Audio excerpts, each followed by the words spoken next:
Nos diz a palavra do Senhor: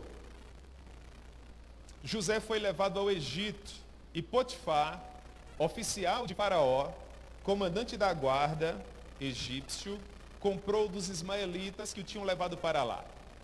O Senhor era com José, que veio a ser um homem próspero, e ele estava na casa do seu senhor egípcio. Vendo Potifar que o Senhor era com José e que tudo que ele fazia o Senhor prosperava em suas mãos, logrou José mercê perante ele a quem servia. E Potifar decidiu colocar José como o mordomo da sua casa, e tudo que possuía, Potifar confiou às mãos de José. E desde que Potifar fizera José como espécie de gerente da sua casa, e sobre tudo aquilo que ele possuía, o Senhor abençoou a casa do egípcio por amor de José. E a bênção do Senhor estava sobre tudo aquilo que aquele rapaz fazia, seja em casa, seja no campo.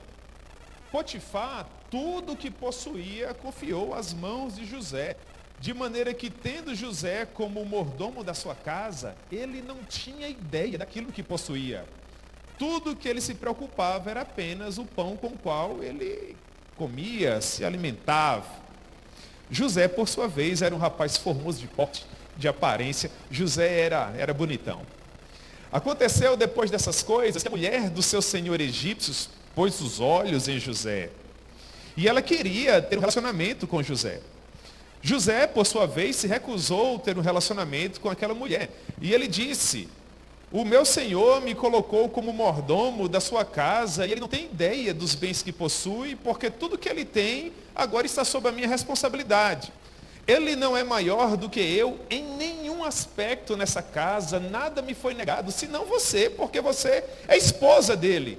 Como é que eu teria um relacionamento com você? Como eu cometeria tamanha maldade e pecaria contra o meu Deus? Contudo, aquela mulher insistia. Todos os dias ela pressionava José para que José se relacionasse com ela. José, por sua vez, nunca atendeu. Até que finalmente, verso 11, em um dia que os demais servos não se encontravam em casa, aquela mulher tentou agarrar José. José conseguiu se soltar, mas as roupas dele ficaram com aquela mulher. José, contudo, saiu correndo, foi embora. Quando a mulher percebeu que as roupas de José haviam ficado com ela, ela chamou os demais servos da casa e ela começou a dizer: vejam, o meu marido trouxe esse escravo hebreu para nos envergonhar. Ele veio até mim e tentou me forçar para que eu tivesse relações com ele, mas eu gritei. E quando ele percebeu que eu começava a gritar, ele saiu correndo e deixou as roupas aqui comigo. Aquela mulher perversa conservou as roupas de José ao lado dela até que o seu marido chegasse. Verso 17. Quando o marido daquela mulher chegou em casa, ela disse: perceba, aquele escravo que você comprou tentou me insultar. Quando eu levantei a voz e gritei, ele deixou as roupas comigo e foi embora. Quando o senhor de José ouviu as palavras da sua esposa, da maneira como ela havia lhe dito, aquele homem ficou ensandecido. E ele tomou José e deu ordens para que José fosse lançado no cárcere, no lugar dos presos do rei, e ali ficou José encarcerado. Verso 21. O Senhor, porém, era com José, e ele foi benigno, e lhe deu mercê perante o carcereiro.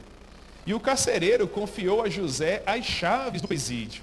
E José agora era o gerente do presídio, de modo que tudo que precisava ser feito, José fazia ali. Meus irmãos, que história interessante, não é? Já é uma pregação em si, sim ou não? Meu Deus, a gente sabe como começa, sabe como termina, Deus é maravilhoso.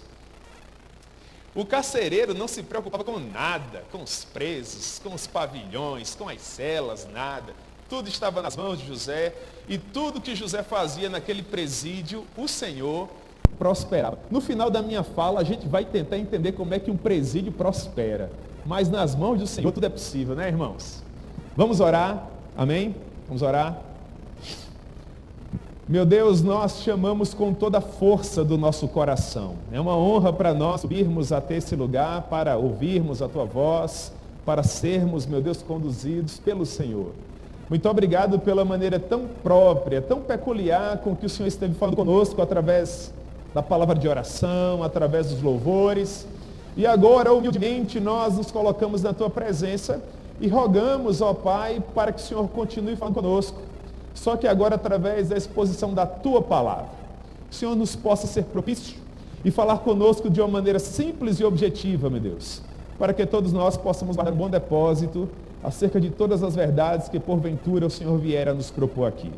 Meu Deus, é dessa maneira que nós oramos confiando no mérito do teu Filho. Muito obrigado por isso. Em nome de Jesus, amém. Muito bem, meus irmãos. Deus desperta o jovem José em meio a uma geração corrupta e perversa. José foi o jovem levantado por Deus para implementar na terra os valores do seu reino dentro daquela geração. Se eu pudesse dar um conselho a vocês, adolescentes, jovens, demais irmãos, que de uma maneira tão gentil me ouvem hoje à noite, eu diria o seguinte: ore para que Deus, em sua benesse, em seus propósitos soberanos, consiga enxergar em vocês alguma coisa que Ele possa usar para essa geração. Até porque vocês só possuem essa geração. Agora, graças a Deus, vocês vivem a primavera da jornada humana sobre a face da terra. São pré-adolescentes, adolescentes e jovens, os joelhos de vocês não doem, a coluna cervical de vocês obedece muito bem, é uma coisa preciosíssima. Mas vocês vão chegar a viver uma época que eu estou vivendo agora, que para amarrar o cadastro do sapato você tem que sentar no sofá. Ou seja, a primavera da minha vida já se foi, eu creio que eu estou vivendo alguma coisa entre o outono e o inverno. E o tempo da minha partida aqui enquanto ser humano é chegado. Essa reflexão, ela pesa no meu coração, porque todos nós temos sede de viver, não é verdade? Nós queremos viver e viver muito. Eu quero ver os meus netos, os meus bisnetos, os meus trinetos, quadrinetos até, não tem problema nenhum, irmãos. Sabe, na fila da morte, eu creio que todos nós seres humanos vamos dando a oportunidade ao próximo, não é? Ninguém tem pressa de chegar nesse guichê para colocar os olhos na indesejada de todas as gentes, nesse único mal outrora irremediável, que foi remediado pela cruz do Calvário. Mas eu quero viver, eu creio que vocês também.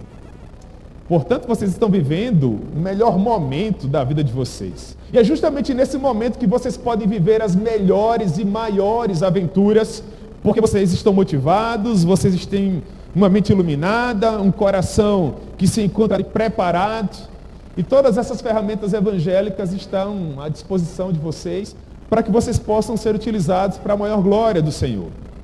E o grande desafio é juntar tudo isso, a escola ou a universidade, o estágio, o trabalho, o namoro, o noivado, todas as demais demandas que vocês possuem. E por que isso é importante? Porque se vocês não guardarem o coração, vocês vão cumprir com cada uma dessas responsabilidades muito bem. Vão ter boas notas na escola, na universidade, vão ser muito bons no trabalho, e nos namoros, e nos noivados, e depois vocês vão casar, ter seus próprios filhos, pagar suas próprias contas no final do mês, até que finalmente os joelhos vão começar a se levantar. E sem querer obedecer, vão dizer: opa, peraí, como é que você vai querer amarrar o cadastro dessa maneira? Senta aí no sofá, agora a sua vez chegou. Quando esse momento da sua vida chegar, seria muito bom que você já tivesse vivido experiências extraordinárias com o Senhor.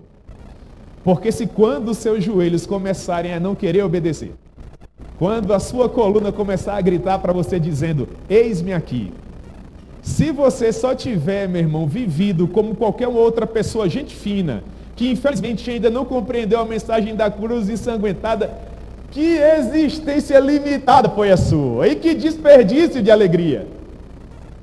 Porque fazer todas essas coisas, até o ímpio, que ainda não se rendeu ao senhorio do Senhor Jesus, consegue fazer. Nós, irmãos, que somos o povo do Senhor, nós que ouvimos a voz poderosa do Senhor Jesus, que nos fez submeter ao seu senhorio, precisamos viver um algo mais, experimentar uma outra dimensão. Porque afinal de contas, nós somos o povo que marcha a cabeça da coluna do exército de Emanuel. Nós estamos na vanguarda da felicidade, daquilo que os seres humanos podem aproveitar sobre a face da terra. Deus espera um pouco mais de nós. E para que isso aconteça, Ele pinça alguns adolescentes e Ele pinça alguns jovens para serem especiais dentro de um contexto, dentro de uma geração. É o que nós observamos em José. Desde o seu nascimento, José já foi um milagre. Quando você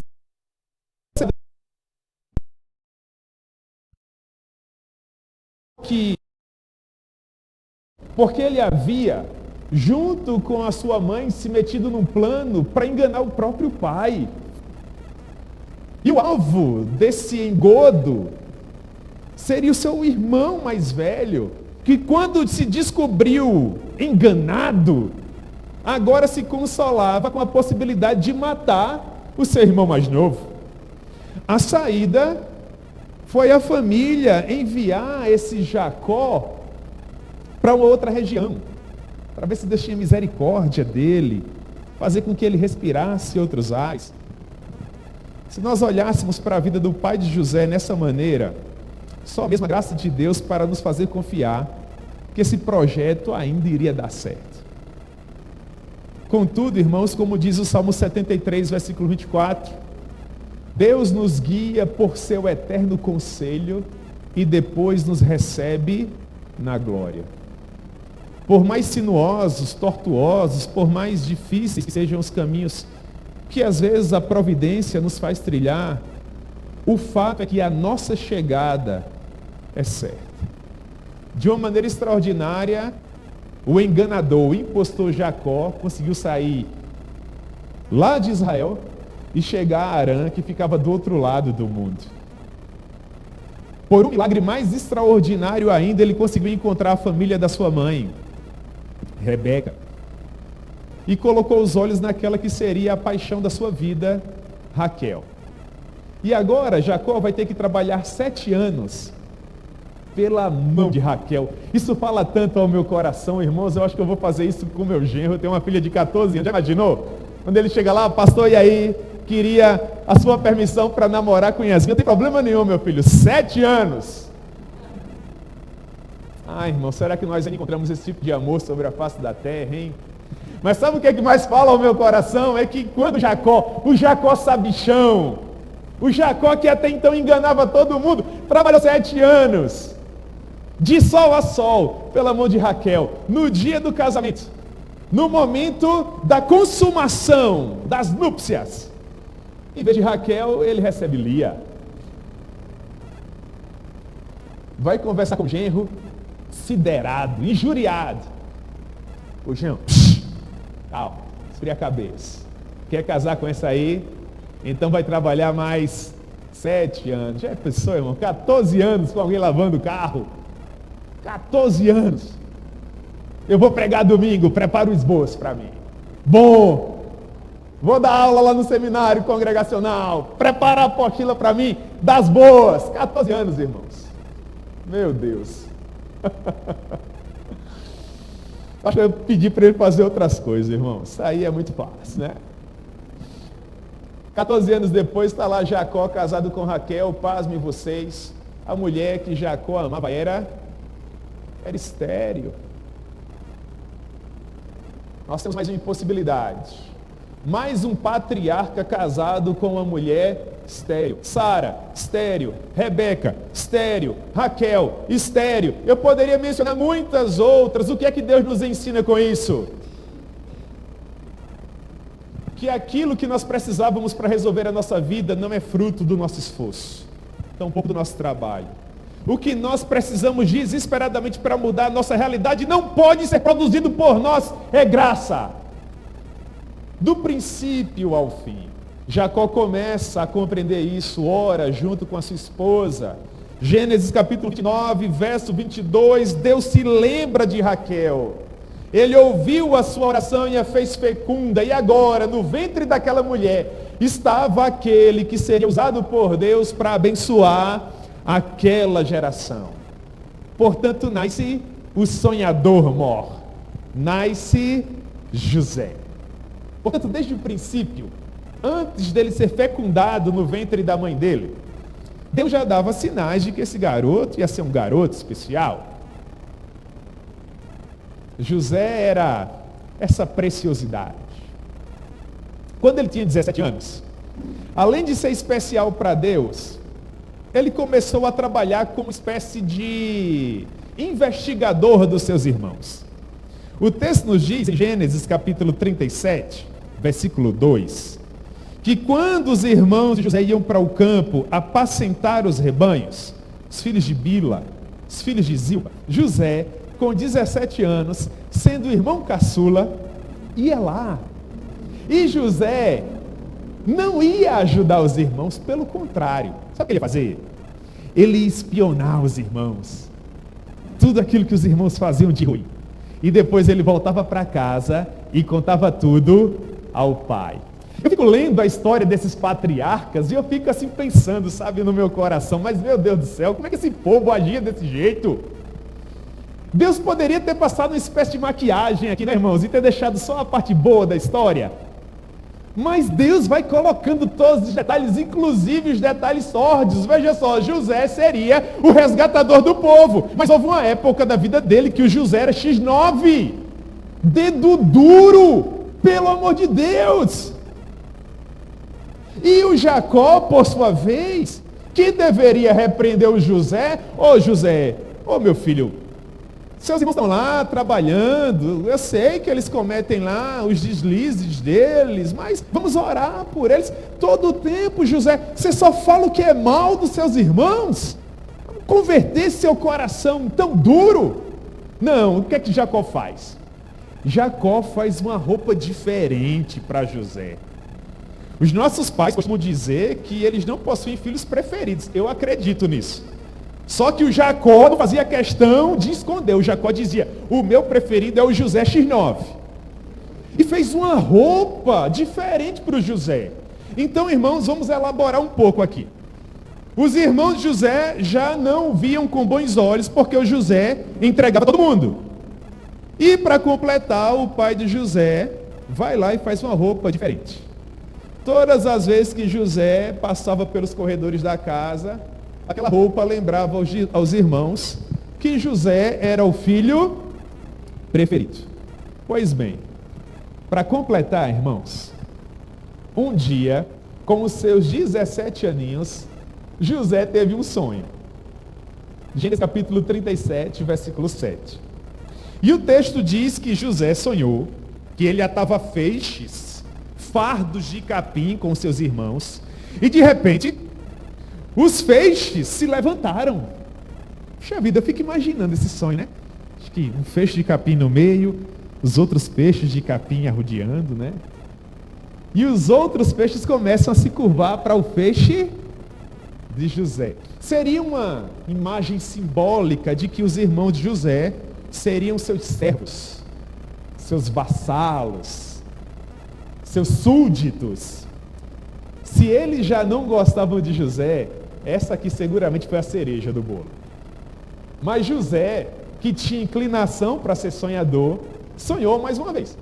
No segundo sonho, Gênesis 37, 9, ele diz que agora não eram feixes, mas o sol, a lua e 11 estrelas se curvavam perante ele.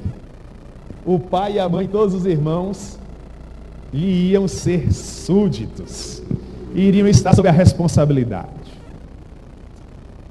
Todo mundo agora está chateado com José. Contudo, com esses sonhos, Deus estava dizendo que mesmo com seus 17 anos, intempestivo, mimado, paparicado, em alguns aspectos, mal educado, ainda assim, Deus amava José. E mesmo que naquele momento nós não enxergássemos todas as possibilidades, olhando para aquele garoto intempestivo, cheio de si, orgulhoso, altivo, Deus já via um grande líder, um grande homem de Deus. E isso me faz apaixonar-se cada vez mais pelo Senhor. Porque houve uma época na minha vida que as pessoas não enxergavam aquilo que vocês estão enxergando agora. Ninguém me via com a Bíblia aberta e o esboço preparado, tendo a honra imensa, gigantesca, de implementar na terra os valores do reino de Deus. Eu só era um jovem corrompido, obtuso, quase que semi-analfabeto, que dava trabalho a todo mundo que orbitava a minha vida. Mas quando ninguém enxergava nada em mim, o meu Deus enxergou.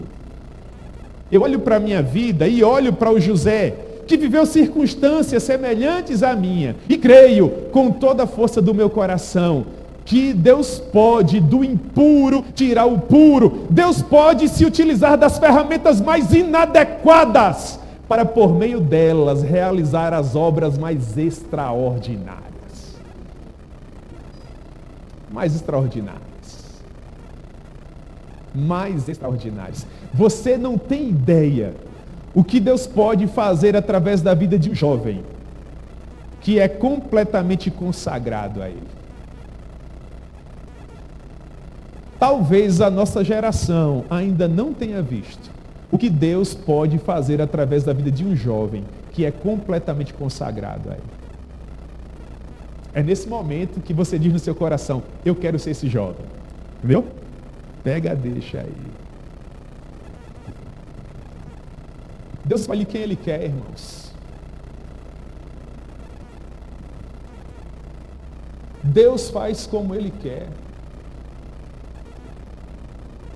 E nós, por nossa vez, devemos dobrar os nossos joelhos e clamar com toda a força do nosso coração para que Ele possa confiar alguma coisa a nós.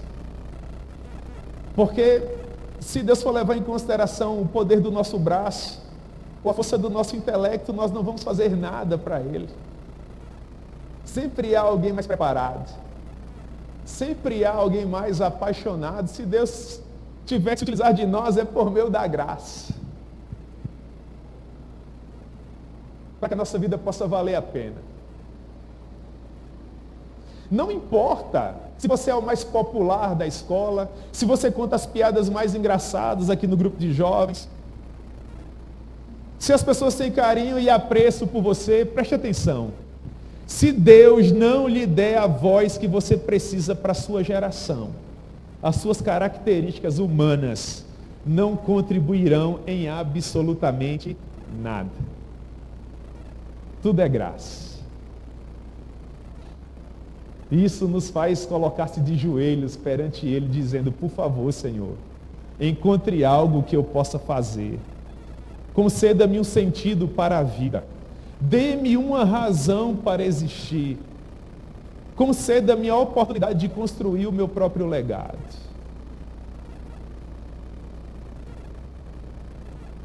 Porque, segundo o apóstolo Paulo, é Deus mesmo quem escolhe uns para apóstolos e outros para profetas e outros para evangelistas e outros ainda para pastores e mestres. Não o sobrenome, não a conta bancária, não a casa bacana onde você mora em Campina Grande ou a quantidade de amigos que você tem nas suas redes sociais. Não. E Deus mesmo separa aqueles que o servirão nos mais variados aspectos da sua obra.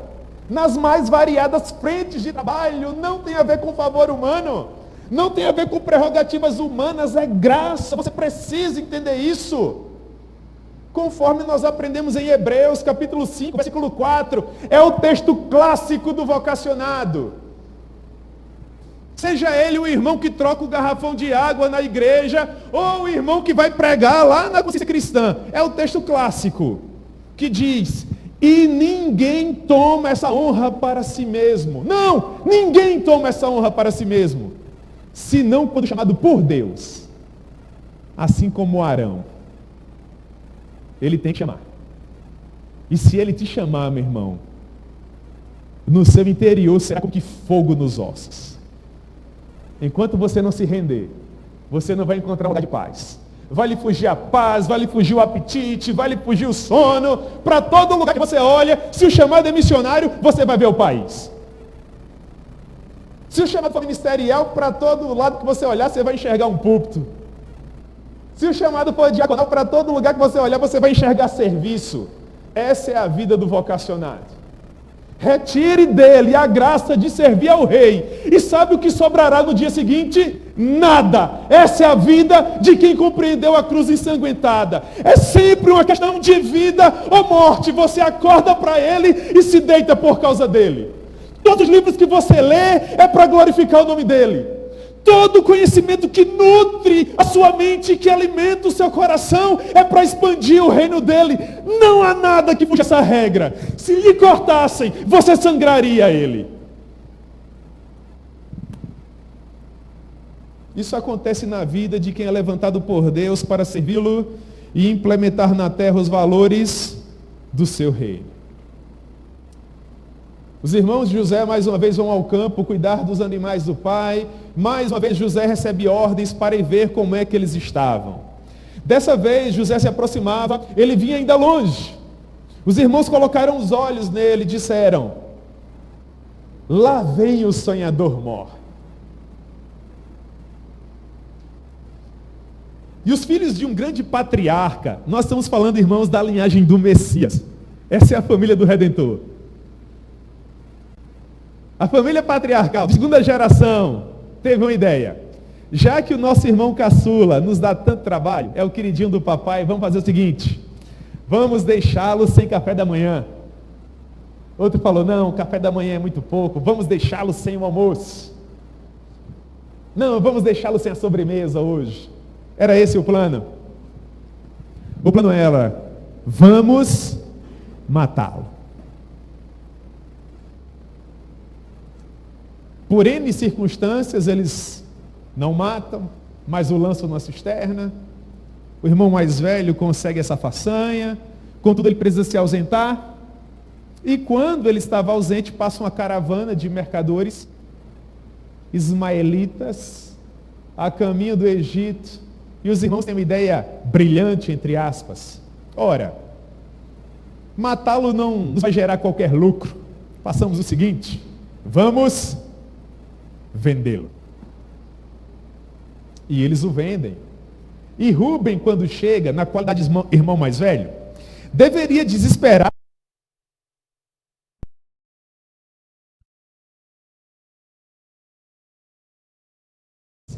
É que quando o Rúben chega, ele pergunta assim: e venderam por quanto?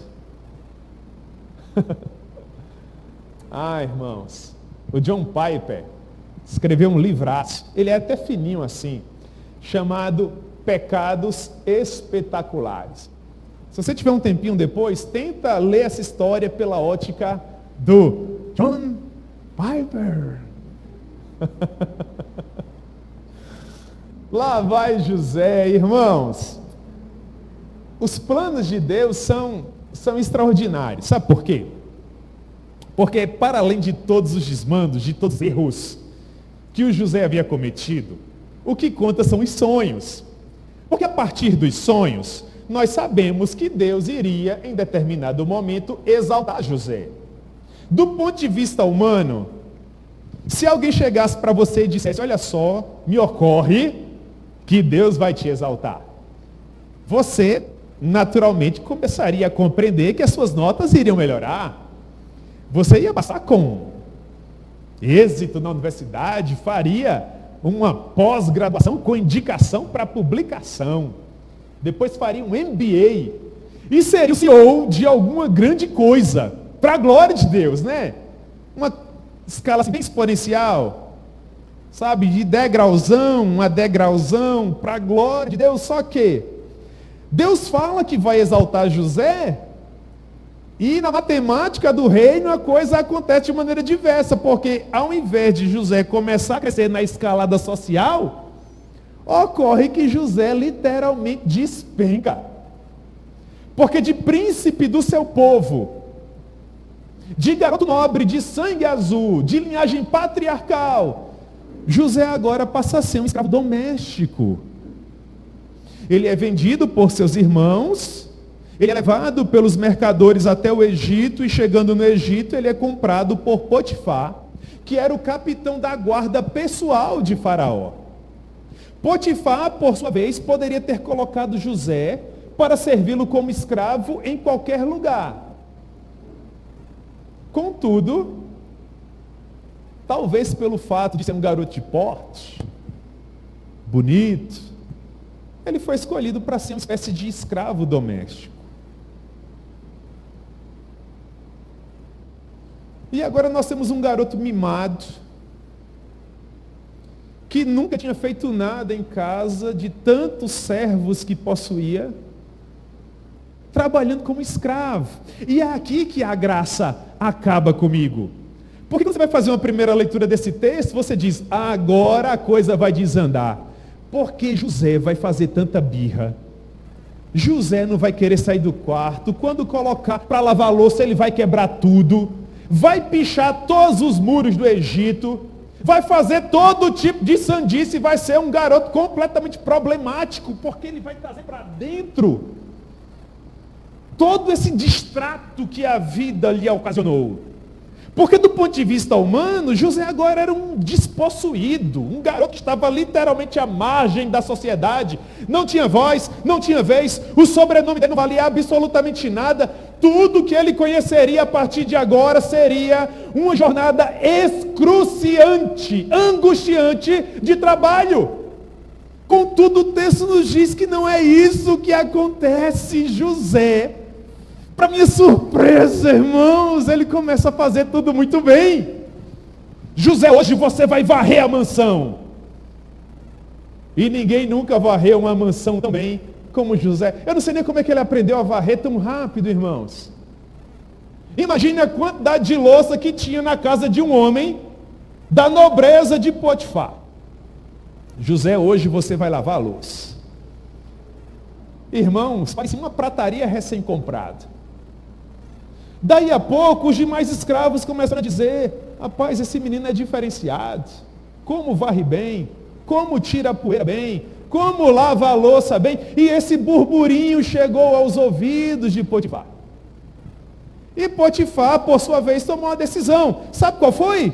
José, você vai ser o gerente dos demais escravos. E tudo que Potifar passava a confiar às mãos de José, Deus prosperava.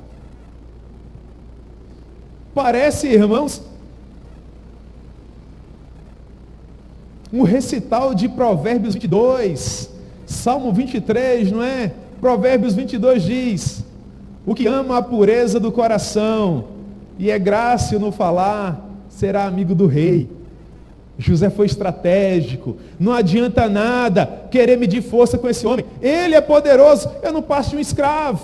A minha realidade é essa. As ferramentas que eu tenho para trabalhar são essas.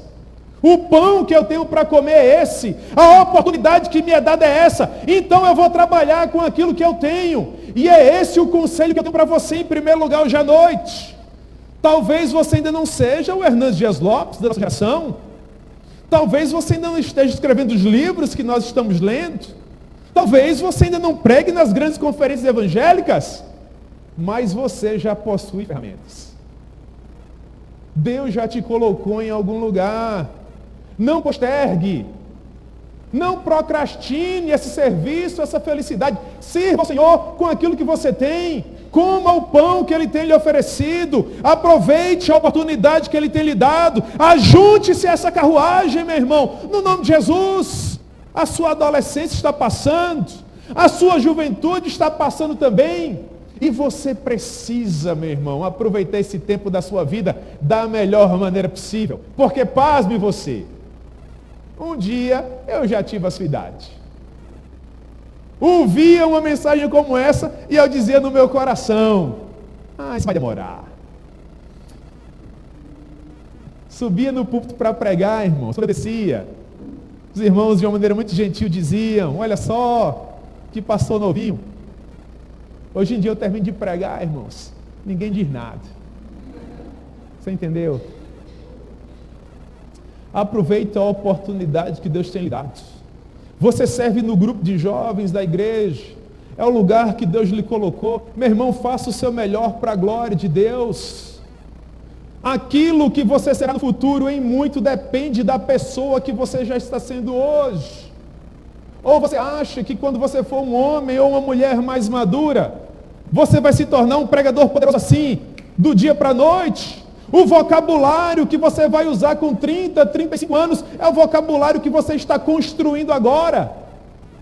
O currículo que você vai ter com 30, 35 anos é o currículo que você começa a construir agora.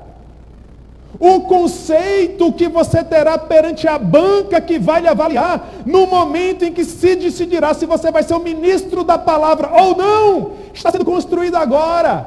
No seu namoro, no seu noivado, na maneira como você serve aos seus pais e à sua igreja. Não imagine você que em um átimo de segundo Deus vai te transformar na pessoa mais festejada da terra, não. Uma vida bem vivida para a glória de Deus é produto de esforço.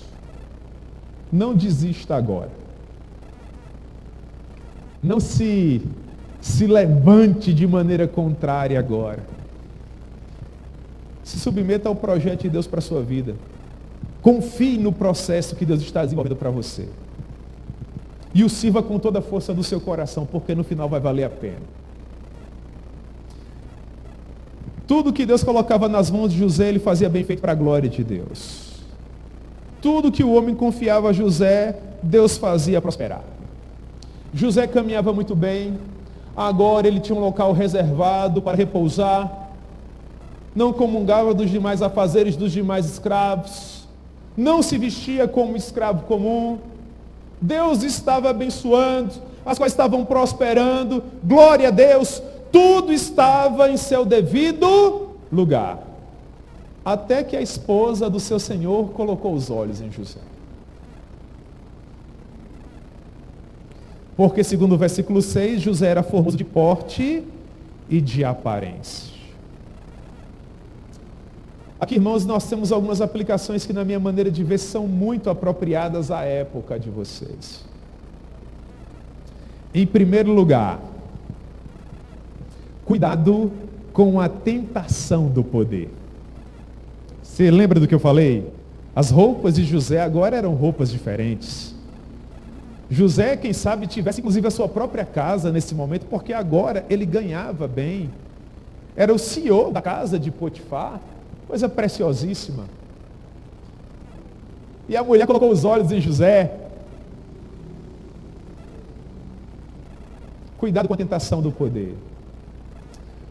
O mundo, preste atenção, o mundo tentará fazer com que você pense que você é maior do que de fato você é.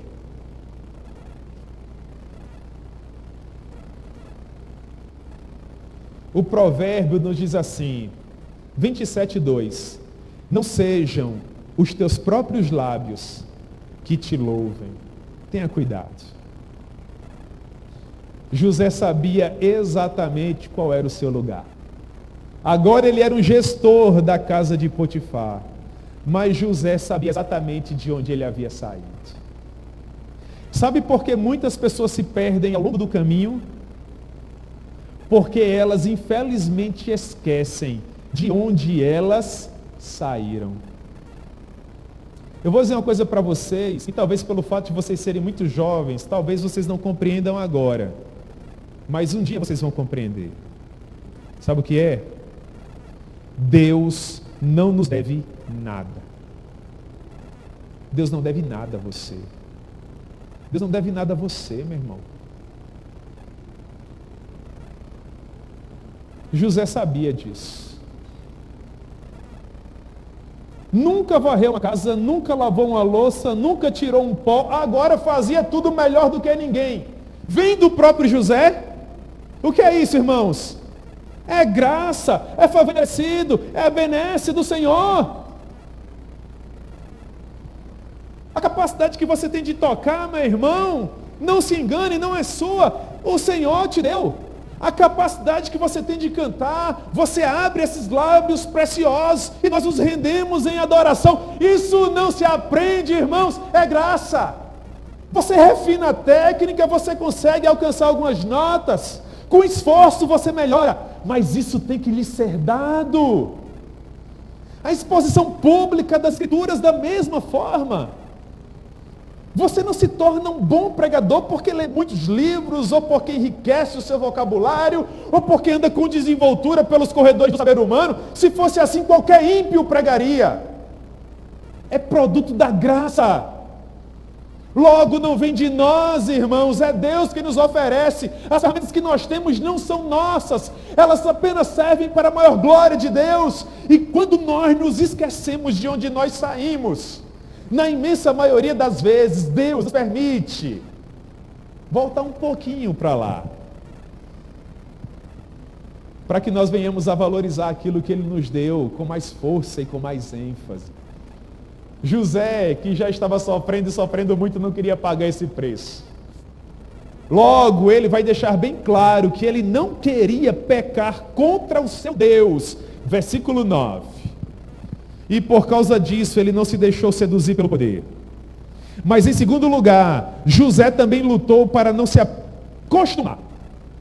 acostumar com a presença de Deus. Uma das principais dificuldades de quem se relaciona com Deus, irmãos, é mantê-lo sempre em um lugar de honra. Porque tem culto terça, tem culto quinta, tem culto sábado, tem culto domingo. Aí começa de novo, terça, quinta, sábado, domingo, às vezes tem na segunda, às vezes tem na terça, às vezes tem pela manhã, às vezes tem à tarde também. A gente vem tanto para a igreja, e nós às vezes nos envolvemos tanto, que se nós não guardarmos o coração, essa atividade vai ser semelhante a qualquer outra.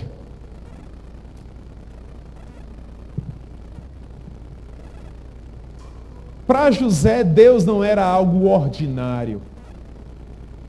A duras penas, José aprendeu a caminhar com Deus. 18 anos de idade. Hormônio para todo lado.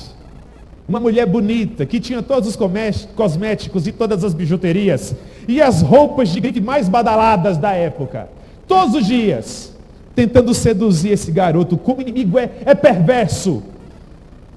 Como esse mundo é vil, como esse mundo é mau. Um garoto de 18 anos não sabe nada da vida. Ele acha que sabe, mas ele não sabe. Com 18 anos você não tem ideia de como esse mundo é mau, de como o inimigo das nossas almas é ardiloso. De como ele é peculiar em matar, roubar e destruir. José era só um garoto longe do pai e da mãe, da sua terra. E nós enxergamos um verdadeiro complô maligno para tentar destruí-lo. Mas pela graça de Deus, todos os dias aquele garoto sempre negou. E como eu amo por isso! Porque quando nós lutamos, Deus nos honra. Você pensa que isso é santo? É se comportar como todos os demais? Com a desculpa de que isso é cultura? Ser santo é preservar-se para a maior glória de Deus, no meio de uma geração corrupta e perversa. José tinha desculpa de que a carne era fraca. José tinha desculpa de que não tinha ninguém para lhe aconselhar. José tinha desculpa que estava longe do pai e da mãe. José tinha desculpa de que tinha sido vendido. José tinha desculpa de que tinha perdido toda a sua fortuna. José tinha desculpa, quem sabe até, de que Deus havia se esquecido dele, porque agora ele era um escravo em uma terra pagã. Mas ele preferiu caminhar com o Senhor. Lute para não se acostumar com a presença de Deus. Em terceiro lugar, lute para fugir dos prazeres da carne. Com relação ao diabo, a Bíblia diz: resista-o. Com relação à mulher bonita ou ao homem bonito, a Bíblia diz: corra. Você entendeu? É simples assim, irmãos. Como o ministro do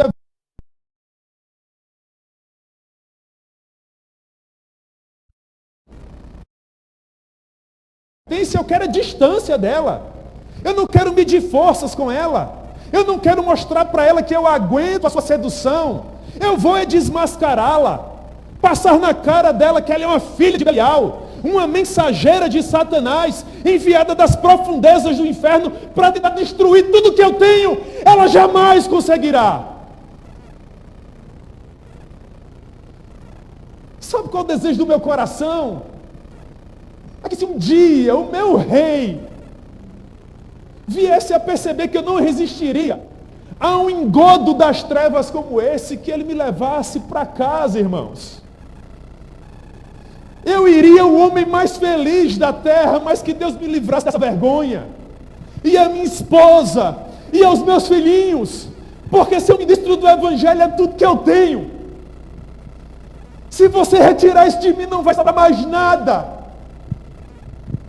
E E eu sei que para além de um ambiente santo como esse, o mundo é perverso, o mundo é mau. Os inimigos da minha alma eterna vão tentar me matar, me roubar, me destruir, lançar o meu ministério na lama.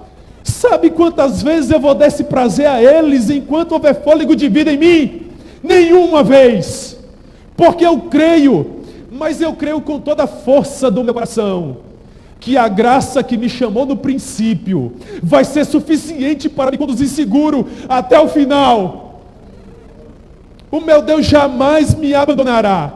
E nem a minha esposa, nem os meus 2 filhos, nem as ovelhas que foram compradas com o sangue dele, que me foram confiadas. Ah, irmãos, eu creio com toda a força do meu coração, que se José conseguiu, eu também vou conseguir, e você também vai. Fuja dos desejos da carne. Em quarto lugar, alegre-se sempre no Senhor. José não esperou, irmãos, a sentença. Para quê? No momento em que José correu e aquelas roupas ficaram, José já sabia o que ia acontecer. Vocês têm dúvida? Aquela mulher ia contar a história dela. O marido ia acreditar em quem? José já estava condenado. A sentença só iria tornar o fato público.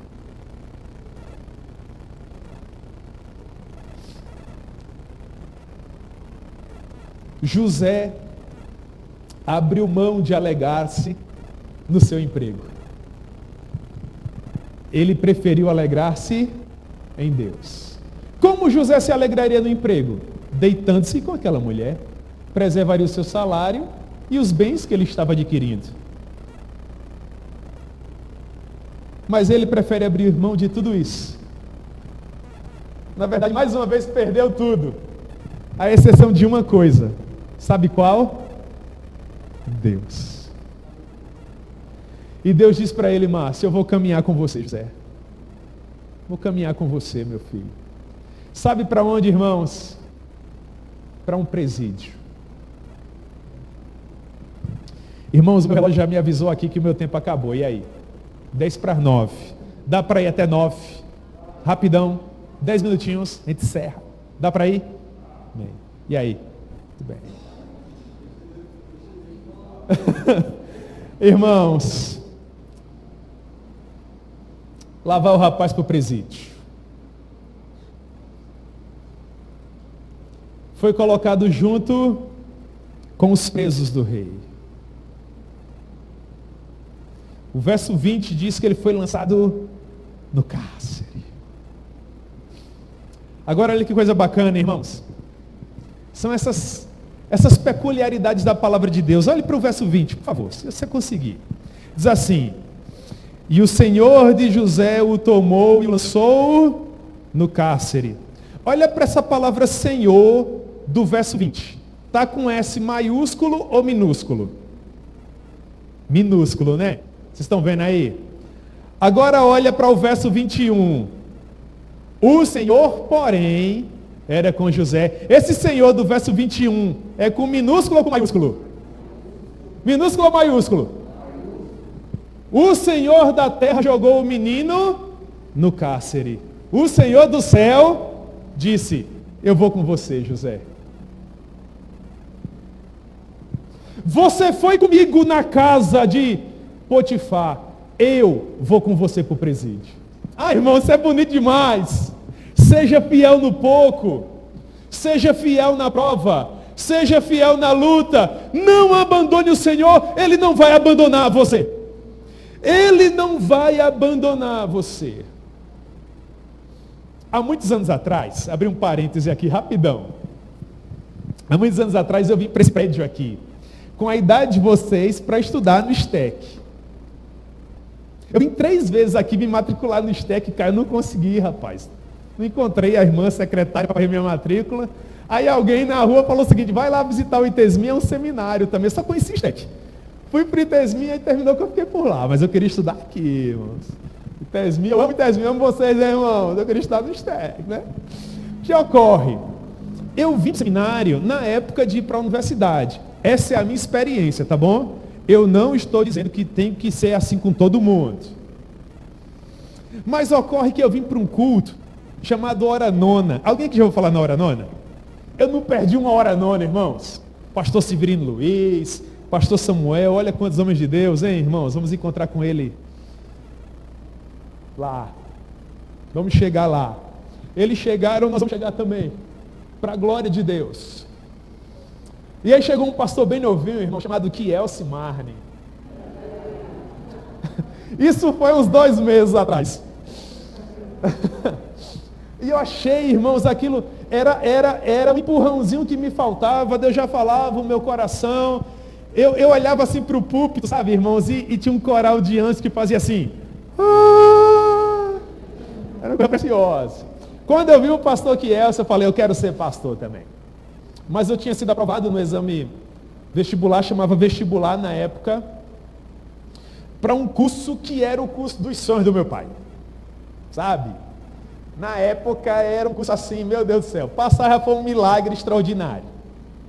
Contudo, eu voltei para casa, falei o seguinte, pai, meu pai diácono da igreja, eu não quero mais ser isso lá, coisa nenhuma. Agora eu quero ser um pastor. E meu pai, apaixonado por Jesus, homem de Deus, diácono da igreja, olhou para mim e falou o seguinte, você está maluco, meu filho? Investi tanto na sua vida, para você se tornar um pastor, você viu o pastor ganhar dinheiro, né? Nesse sentido ele estava certo mesmo. Eu tenho convicção no meu coração, eu quero ser pastor. E o meu pai, irmão, me perguntou, e ele disse, quem vai cuidar de você? E eu falei, Deus vai cuidar de mim. Eu não sei como, né? Mas ele vai. E o meu pai foi muito reticente naquela época. Muitos irmãos da igreja também não viram essa minha ideia com bons olhos. Isso é coisa de quem tem 20 anos de idade, né? E todo mundo achava que eu iria vir 1 mês, 2 meses, e depois eu ia trancar e ir para a universidade. Eu vim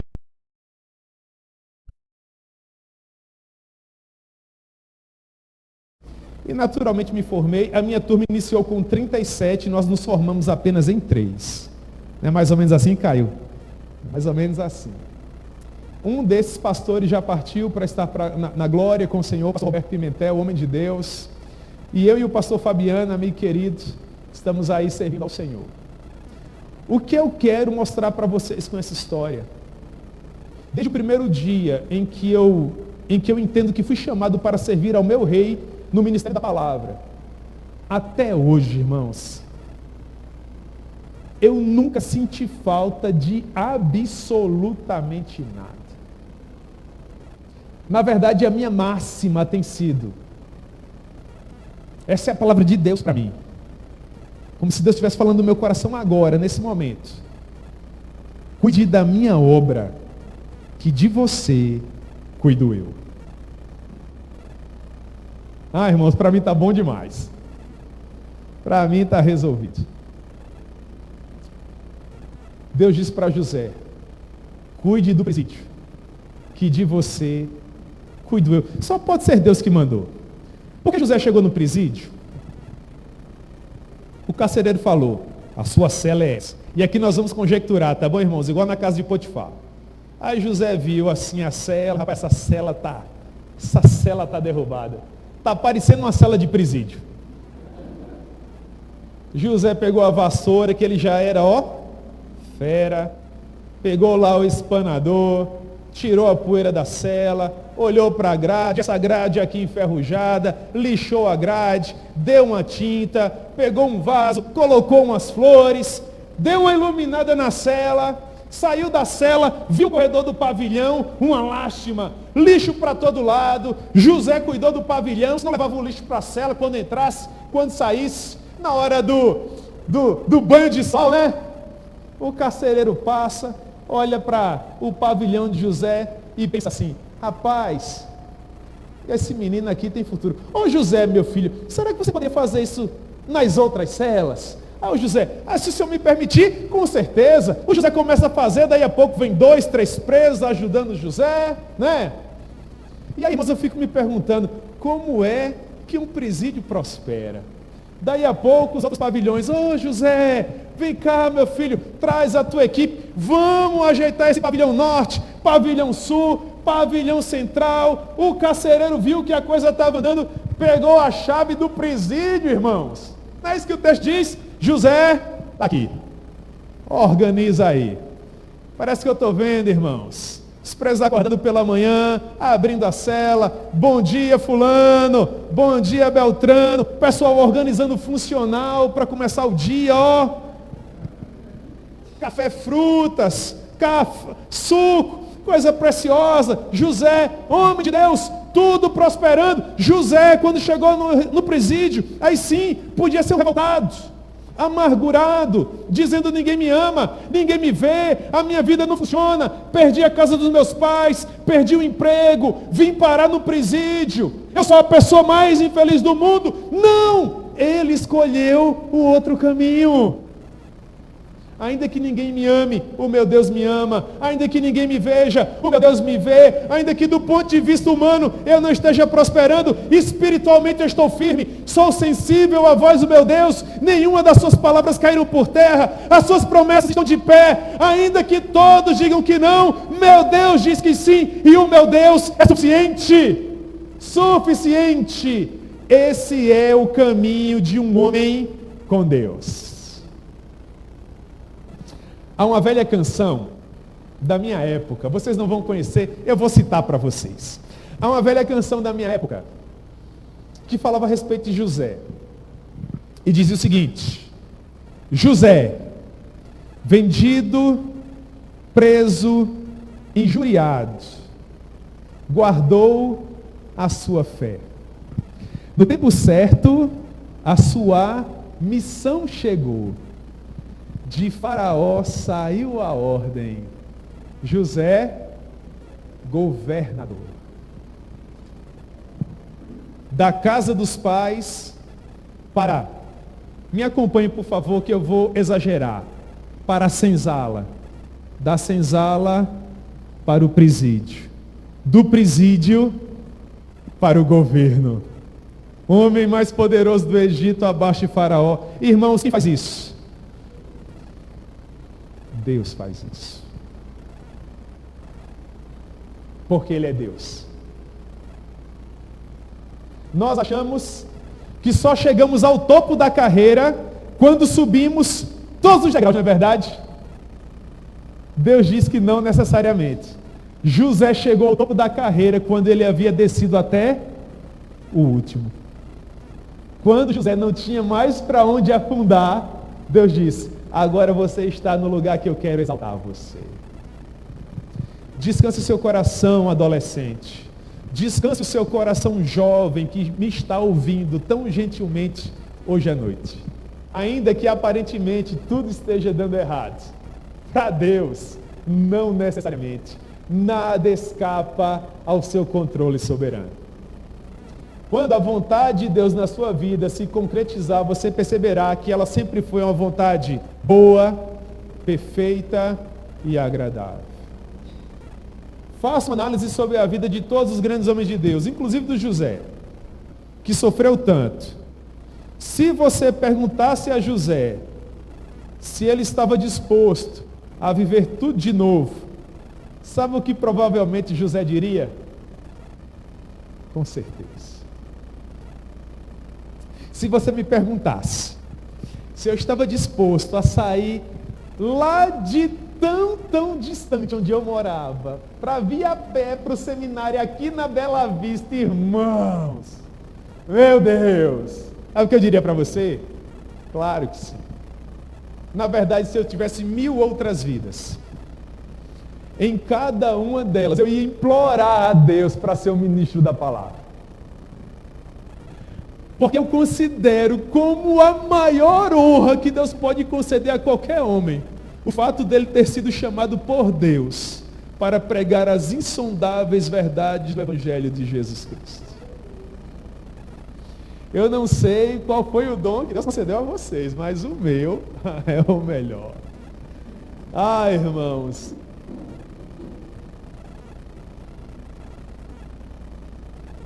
eu me orgulho tanto disso. Eu cheguei, irmãos, ao patamar. Zerei a vida. Eu sou o máximo do que qualquer ser humano um dia pode chegar a ser. Eu sou um servo de Deus. Não existe nenhuma plataforma superior a isso. Nada pode ser comparado a isso. Eu não trocaria esse título por nada, ainda que em troca me fosse oferecido o mundo.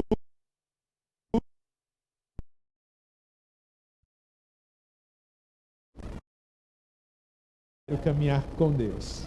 E se eu perguntasse a cada um, vocês diriam a mesma coisa. É muito bom caminhar com Deus. Contudo, se porventura tiver aqui algum jovem que ainda não caminha com Deus, se porventura essa palavra falou ao seu coração de alguma forma, eu quero implorar a você.